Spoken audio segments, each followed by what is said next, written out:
অনেক দিন পর পুকুরে মাছ ধরা দেখছিলাম। ছোটবেলা তো প্রায়ই দেখা হতো, কিন্তু বড় হয়ে অনেক দিন দেখা হয়নি। আজকে আমাদের পুকুরের মাছ ধরবে। আমি এসেছি, সাথে আমার পার্টনারও এসে হাজির। মাছ ধরা বলে কথা, সে তো আসবেই। আর আমি পাড়ে বসে চুপটি করে মাছ ধরা দেখছিলাম। মাছ ধরা এবং দেখা দুইটাই আমার ভীষণ প্রিয়, আমার খুব ভালো লাগে। আর আমার সাথে ছিল আমার পুস্কু ভাতিজা। এটা পুকুরের পাড়।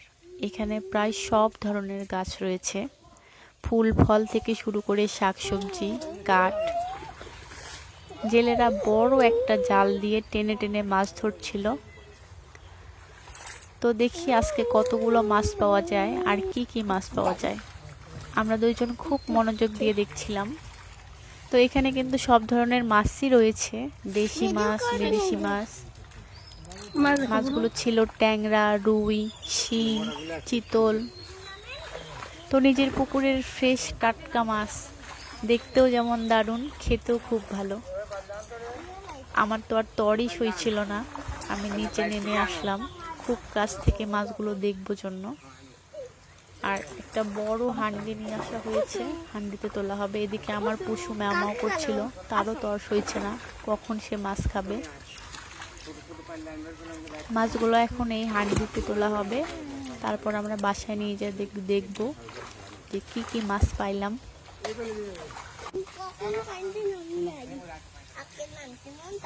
এখন মাছগুলো হাঁড়িতে তোলা হচ্ছে। মাছগুলোর সাইজ কিন্তু বেশ বড় ছিল, কিন্তু ভিডিওতে খুব একটা বোঝা যাচ্ছে না।